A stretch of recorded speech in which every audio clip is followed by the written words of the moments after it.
Hello guys, welcome to the new episode of my channel. আমি সঞ্জীব তোমাদের সাথে এখন এই ভিডিওতে কথা বলবো বেঙ্গলি সিনেমার গোল্ডেন পিরিয়ড, মানে 60s 70s ওই টাইমটার কথা বলছি। একটা সময় যে সময় বেঙ্গলি সিনেমাকে আর্ট ফিল্মের আতুরঘর বলা হতো, একটা সময় যে সময় বাংলার মহানায়ক উত্তম কুমারের নাম সারা ভারতে ছড়িয়ে পড়েছিল। স্পেশালি রোম্যান্টিক সিনেমার একটা খুব বড় দর ছিল সেই সময়, এবং সেই একটা এমন সময় যে সময় সত্যজিৎ রায়, মৃণাল সেন, ঋত্বিক ঘটক, তরুণ বন্দ্যোপাধ্যায়ের মতো ডিরেক্টররা, বড় বড় ডিরেক্টররা সেই যে সময় কাজ করছে বাংলাতে, সেই সময়কার সেই গোল্ডেন পিরিয়ডের একটা সিনেমা নিয়ে আপনাদের সঙ্গে কথা বলবো আজকে। এবং এই যে সিনেমাটা নিয়ে কথা বলবো, আমার মনে হয় এই সিনেমাটা তৎকালীন ভারতীয় সিনেমার এমন একটা সিনেমা যেটা সময়ের থেকে অনেক এগিয়ে থাকে একটা সিনেমা। মানে 90s 60s দাঁড়িয়ে যন্ত্রের সঙ্গে মানুষের প্রেম, মানুষের ভালোবাসা, একটা আত্মিক যোগ, একটা অটোমোবাইলকে কেন্দ্র নিয়ে একটা সিনেমা বানানো ইস মানে সমাজ সে বাহার ওই সময়ের ডিরেক্টরদের, সেটা বাংলা থেকে করা হয়েছিল। এবং সেই জন্য বাংলা সিনেমাকে বলা হয় প্যারালাল সিনেমার আতুর ঘর বলা হয়। আমি আজ কথা বলছি অযান্ত্রিক সিনেমাটা নিয়ে, যেটা ডিরেক্ট করেছিল ঋত্বিক ঘোষ, মুখ্য চরিত্রে অভিনয় করেছে কালী ব্যানার্জি, তুলসী চক্রবর্তী, অনিল ব্যানার্জির মতো অভিনেতারা, এবং যে সিনেমাটার মিউজিক দিয়েছে আলী আকবর খান। এবং যারা যারা অযান্ত্রিক নামটার সঙ্গে, মানে আই থিঙ্ক 90s যারা ছেলেমেয়ে আছে তারা প্রত্যেকে অযান্ত্রিক নামটার সঙ্গে পরিচিত। বিখ্যাত লেখক সুবোধ ঘোষের লেখা অযান্ত্রিক আমরা প্রত্যেকে আমাদের পাঠ্য বইতে পড়েছি, আমাদের ক্লাস 9 না 10 ছিল। এবং যারা পড়োনি তাদেরও জন্য বলে রাখি যে যারা গল্পের বই পড়তে ভালো লাগে, অযান্ত্রিক ছোটো গল্পটা প্রত্যেকে পড়েছো, যে জগদ্দলের যে গল্প সেটা প্রত্যেকে জানো। তো এই সিনেমাতে মুখ্য চরিত্রে অভিনয় করেছে কালী ব্যানার্জি। আমরা প্রত্যেকেই চিনি কালী ব্যানার্জি হচ্ছে ট্র্যাজিক কিং বলা হয় কালী ব্যানার্জিকে বাংলা সিনেমার। বাট আমি কালী ব্যানার্জির দুটো সিনেমা দেখেছি, একটা হচ্ছে এই অযান্ত্রিক এবং আর একটা সিনেমা হচ্ছে ক্ষুদিত পাষাণ বলে, যেটা রবীন্দ্রনাথের ক্ষুদিত পাষাণ অনুসারে লেখা। তো দুটো সিনেমাতে আমি দেখে যে কালী ব্যানার্জি কিন্তু ট্র্যাজিকের বাইরে গিয়েও কিন্তু বিভিন্ন রকম অভিনয় করতে পারে। ঠিক আছে, ট্র্যাজিক জিনিসটার বাইরে গিয়েও কিন্তু কালী ব্যানার্জি অভিনয় করতে পারেন।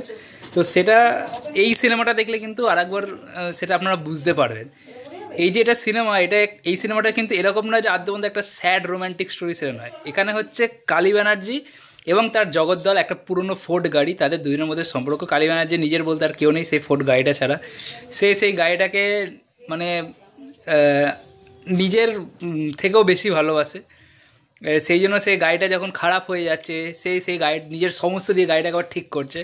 কিন্তু গাড়িটা যখন ঠিক হচ্ছে না, সে মানে তার ভেতরের হৃদয়টা যখন বুঝতে পেরে যাচ্ছে যে না, এটার সময় শেষ হয়ে আসছে, আমি বাহ্যিক পরিবর্তন করতে পারি কিন্তু আদতে জিনিসটার টাইম কিন্তু শেষ হয়ে আসছে। তো সেই জায়গায় দাঁড়িয়ে তার যে বেদনাটা, সেটা আই থিঙ্ক কালী ব্যানার্জির থেকে দারুণভাবে কেউ ফুটিয়ে তুলতে পারতো না। মানে আপাতত কেউ তো আর বানায়নি, তাই কালী ব্যানার্জির ওই অ্যাক্টিংটা ওই জায়গায়, ওই যে সে কালী ব্যানার্জি মহুয়া খাচ্ছে, মহুয়ার রস খাচ্ছে, আর ওদিকে ঘাটাং ঘাটাং করে মারোয়াড়িরা এসে গাড়িটাকে ভাঙছে, ওই যে আর পেছনে আলী আকবর খানের যে ব্যাকগ্রাউন্ডের মিউজিক, মানে যদি আপনি ভেতর থেকে ফিল করতে পারেন আপনার চোখে জল চলে আসবে। প্লাস ওই হাজারিবাগ, রাঁচি, ওই লোকেশানে যে শ্যুটিং হয়েছে ছোটনাগপুর মালভূমি, একটা দারুণ পরিবেশ ওখানকার। আমি এর আগে দিনকে ডুয়েলের রিভিউ করেছিলাম, সেদিনকেও বলেছিলাম যে ডুয়েল সিনেমাতে যে এই যে একটা টেরারাইজড ব্যাপার, তার সাথে কিন্তু ওই যে ওখানকার যে হাইওয়ে, তার আশেপাশে যে প্রকৃতি, সুন্দর প্রকৃতি, সেইটাই কিন্তু দারুণভাবে ফুটে তোলা যায়। তেমনি এখানেও ব্ল্যাক অ্যান্ড হোয়াইট, দেখবেন এইসব সিনেমাগুলো তো black and white, but black and white সিনেমার মধ্যে না, ব্ল্যাক অ্যান্ড, আজকে আমাদের এই রঙিন দুনিয়াতে ব্ল্যাক অ্যান্ড হোয়াইট জিনিস যদি দেখেন না, আপনি একটা নস্টালজিয়া উপভোগ করবেন। আর তারপরে যখন সেগুলো ওই অত প্রাকৃতিক সুন্দর জিনিস, ওই রাঁচি হাজারিবাগে, তো মানে আপনাকে একটা অন্য জগতে নিয়ে চলে যাবে। প্লাস এখানে একটা রোম্যান্টিক প্রেমের ছোট্ট করে একটা অ্যাঙ্গেল দেখানো হয়েছে, একটা মেয়ের অ্যাঙ্গেল, যেটা গল্পের মধ্যে আমরা পড়িনি, বা হয়তো আমাদের পাঠ্যপুস্তকে যে গল্পটা ছিল সেটার মধ্যে ছিল না সেই জিনিসটা।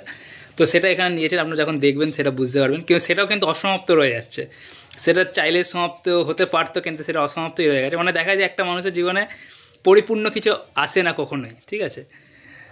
দেন অনেক কমেডির জিনিসপত্র এখানে আছে, বেশ কিছু কমেডি জিনিসপত্র আছে পুরো সিনেমাটা জুড়ে। এমন নয় যে পুরো সিনেমাটা হচ্ছে স্যাডের ওপর চলছে, না, অনেক কমেডি জিনিসপত্র আছে। প্রথম দিকে একটা মানে শ্বশুর জামাইকে একটা তাদের জগদ্দলের করে যাবে এবং তারা কিছু টিপ্পনি কাটবে, ওই নিয়ে হিউজ কমেডি আছে। প্লাস ওই যে একটা ছেলে আছে, ছোটো ছেলে, তার সাথেও যে কালী ব্যানার্জির একটা সম্পর্ক, এবং সেও যে গাড়িটার সাথে একটা একাত্ম বোধ করে, এরকম একটা জিনিসের অ্যাঙ্গেল কিন্তু দেখানো হয়, যেরকম বহু জিনিস দেখানো হয়েছে। ঠিক আছে, ওভারঅল এই যে এটা ব্ল্যাক অ্যান্ড হোয়াইটের সিনেমা, প্লাস এই সিনেমাটাও কিন্তু অনেকটা ডুয়েলেরই মতো, খুব বেশি একটা ক্যারেক্টার নেই, বা ক্যারেক্টার থাকলেও সেগুলো সেরকম বেশি স্পেস নেই।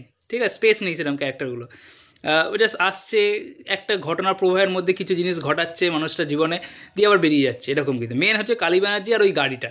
ঠিক আছে, কিন্তু এই দুটো জিনিসই যে আপনাকে যখন দেখাবে, প্লাস হচ্ছে ওই আপনার আলী আকবর খানের মিউজিক পেছনে যখন ক্রিয়েট করে, আপনার না পুরো সিনেমাটা কোনো জায়গায় মনে হবে না যে আপনি বোর ফিল করছেন। পুরো সিনেমাটা দেখতে আপনার দারুণ লাগবে, শেষ পর্যন্ত আপনাকে দেখতে হবে। এবং আমি যেরকম বললাম, সেই ক্লাইম্যাক্সটা যদি আপনি দেখেন, আপনি যদি ফিল করতে পারেন পুরো সিনেমাটা প্রথম থেকে, আপনার টাচ করে যাবে কোথাও একটা গিয়ে। তো এটা হচ্ছে হয়তো ঋত্বিক ঘটকের মতো ডিরেক্টরের হাতের ছোঁয়ায় এরকম হয়, নয়তো তো মানে ভাবতে পারছেন 1958 এই সিনেমাটা রিলিজ করেছে। এবং আপনাদের জানিয়ে দিয়ে আরও, এই সিনেমাটা কিন্তু ভেনিস ইন্টারন্যাশনাল ফিল্ম ফেস্টিভ্যাল ওই সময় দাঁড়িয়ে 1959 ভেনিস ইন্টারন্যাশনাল ফিল্ম ফেস্টিভ্যালে কিন্তু স্পেশাল স্ক্রিনিং পেয়েছিল। তো সে ঋত্বিক ঘটকের মতো ডিরেক্টরদের মাথা থেকেই আসে যে 1960s দাঁড়িয়ে, ভারতবর্ষে দাঁড়িয়ে এই টাইপের একটা সিনেমা করা, মানে অটোমোবাইলের সঙ্গে একটা মানুষের প্রেম। আর কালী ব্যানার্জি অসাধারণ, আমি বললাম যে খুবই তো পাশানো তার একরকম অভিনয় দেখেছি, একটা রোম্যান্টিক সত্তা, এবং এইখানে একটা আলাদা রকম অভিনয়, প্লাস ওই যে ট্র্যাজেডির যে জায়গাটা, সেখানে তো তাকে ট্র্যাজিক কিং বলাই হয় বাংলার। তো এই যে একটা কথা যে তিনাকে কী বলেন একটা, যে দরিদ্র বাবা রোল তিনি খুব ভালো, কিন্তু এর বাইরেও কিন্তু তার একটা পেহচান আছে, এই সিনেমাগুলো দেখলে আপনারা বুঝতে পারবেন। তো ওভারঅল এই একটা দারুণ সিনেমা, আমার তো দারুণ লেগেছে। আমি স্পেশালি এই ধরনের সিনেমা সার্চ করি, এই গাড়ি ফাড়ি নিয়ে একটু সিনেমা হবে, এই টাইপের সিনেমা আমি সার্চ করি। তো তারপরে একদিন, অনেক দিন আগে আমি অজন্তিক দেখেছিলাম, এবং তখন থেকে প্রায় এখন পর্যন্ত আমি, বিশ্বাস হয়তো আপনারা করবেন, আমি 4-5 বার অজন্তিক দেখে নিয়েছি। তো রিভিউ করা হয়নি কোনো দিন এই সিনেমাটা নিয়ে, বাট আমার মনে হয় যে এটা এমন একটা সিনেমা, আজকালকার দিনে বলা হয় না যে অ্যাকশন সিনেমা চাই, এই সিনেমা চাই, কিন্তু এটা এমন একটা সিনেমা যেটা আপনার আর্ট ফিল্মের দর্শককেও টানবে, যেটা আপনার কমার্শিয়াল ফিল্মের দর্শকরাও কিন্তু ফ্যামিলি নিয়ে বসে দেখতে পারবে, এটা এমন একটা সিনেমা। তো যারা যারা দেখেনি, ইউটিউবে অবশ্যই অ্যাভেলেবেল আছে, সিনেমাটা গিয়ে দেখুন।